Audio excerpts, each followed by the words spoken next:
सवात, चित्राल और खैबर में शदीद बारिशों की वजह से मुख्तलिफ मुकामात पर लैंडस्लाइडिंग के बाद पाक फौज की इमदादी कार्रवाइयां जारी हैं। सवात के इलाकों मट्टा और बहरीन में शदीद बारिशों के बाद मंकियाल से कालाम जाने वाली सड़क लैंडस्लाइडिंग की वजह से बंद हो गई है। पाक फौज के दस्तों ने सिविल इंतजामिया के साथ मिलकर फौरी तौर पर रेस्क्यू ऑपरेशन शुरू किया। मजीद तफसीलात जानेंगे नुमाइंदा खुसूसी सलमान आवान से। जी सलमान, बताइए।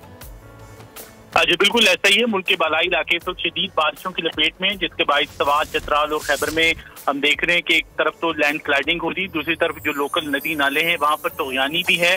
सवात के मुख्तलिफ इलाकों में खास तौर पर जो है कई सड़कें बंद होने की इतलात हैं, जहां पर पाकिस्तान आर्मी के दस्ते सिविल इंतजामिया की इयानत के लिए मौजूद हैं और एक भरपूर बड़े पैमाने पर रेस्क्यू ऑपरेशन इस वक्त शुरू किया जा चुका है। लैंड स्लाइडिंग की वजह से कई सयाह भी इन इलाकों के अंदर फंसे हुए हैं, जिसकी वजह से उन्हें मुश्किलात का सामना था। पाक फौज ने न सिर्फ सयाहों को जो कि मुख्तलिफ सड़कों पर मुख्तलिफ मकामात पर लैंड स्लाइडिंग के बाइस फंस गए हैं, न सिर्फ उनको खाने पीने की अशिया फराहम की बल्कि उन्हें रेस्क्यू भी किया गया है, जिसके ऊपर हमने देखा कि कई जगहों पर सयाह जो है बड़ी खुशी का इजहार करते दिखाई दिए, पाक फौज से इजहार तशक्कुर करते दिखाई दिए। इसी तरह चित्राल में भी मुख्तलिफ मकामात पर लैंड स्लाइडिंग की इतलात हैं, जहाँ पर आर्मी की जानिब से सिविल इंतजामिया के साथ मिलकर एक रेस्क्यू ऑपरेशन किया जा रहा है। और वंस अगेन वहां पर भी जो सड़कों पर फंसने वाले मुसाफिर हैं उनके लिए खुसूसी मेडिकल कैंप्स भी लगाए गए हैं।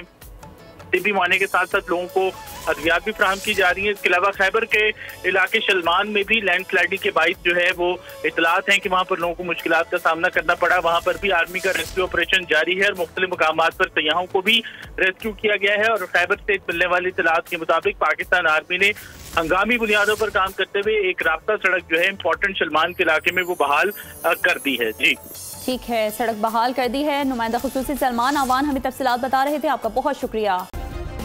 सब्सक्राइब करें और बेल दबाएं ताकि कोई खबर रह न जाए।